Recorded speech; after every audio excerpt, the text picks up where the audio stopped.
call Calvin Davis. Mr. Chair, tuatahi māku e tautoko ai I ngā mihi kua tuku atu I ki roto te whare nei ki tō tātou whaia, a Lady Raiha. Kua tai ngā kōrero hei tōna wā, ka hiki ngia ka kawe atu ki tōna ukai pō ki roto Ngāti Manu. Nā reira e te whaia Raiha e moi atu rā.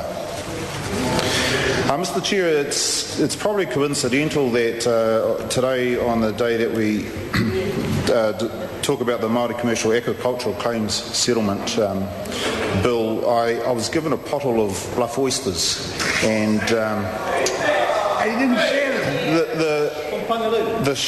the problem with giving just a pottle of bluff oysters to a Maori when he's surrounded by colleagues such as Shane Jones, Matariri Nui, Parekura Hurumia, is that you get a sniff and that's about all.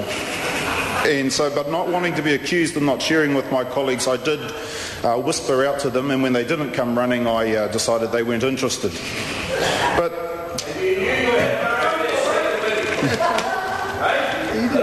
the Labour Party does support this bill, Mr. Chair, and in essence it is a bill that helps allocate 20% of aquaculture area to iwi.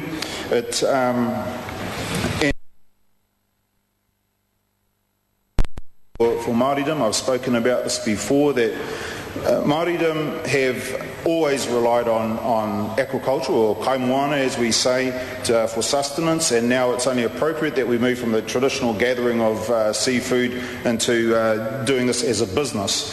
And this bill helps Māori to move ahead in terms of traditional gathering of seafood into doing this as a business. And this bill helps Māori to move ahead in terms of the aquaculture industry. And let me say, I really look forward to the day when Māori can help expand this industry.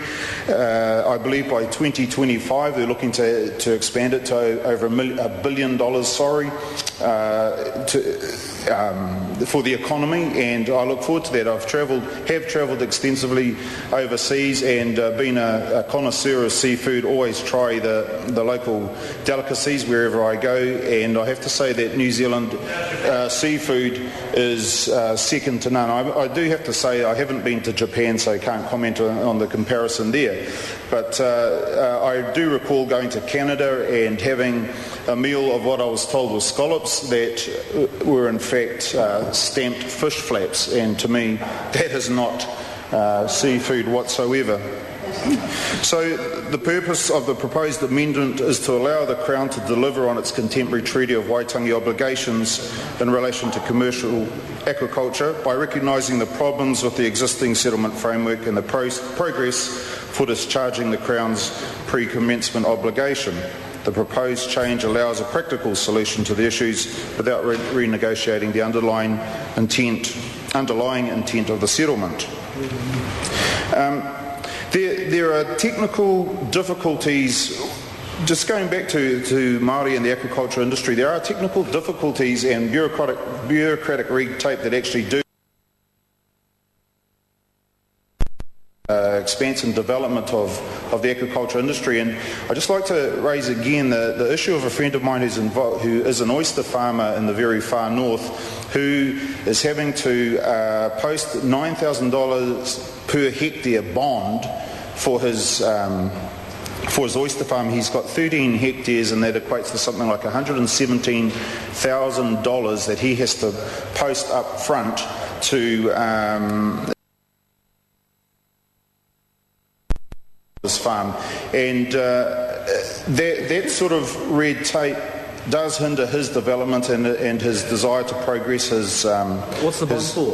His oyster farm. The bond is for if he ever has to abandon the farm, and it is for the cleanup. And I'm not sure how the regional council came about the $9,000 sum. He should count himself lucky in that it started off at $22,000 a hectare. which would just be totally. He was totally able to come up with that sort of sum of money.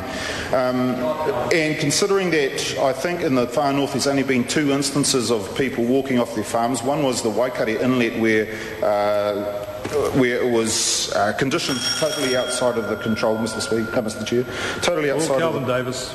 Totally outside of the control of the farmers, in that there was supposed effluent spilling over into the Waikato River, and there was one other incident, so I'm not sure of. It is sort of hard to justify the extent of that bond, and there could be better ways, I feel, to make sure that we cover both the need to have some sort of contingency fund if oyster farms are abandoned, but it's not a hindrance to oyster farms developing.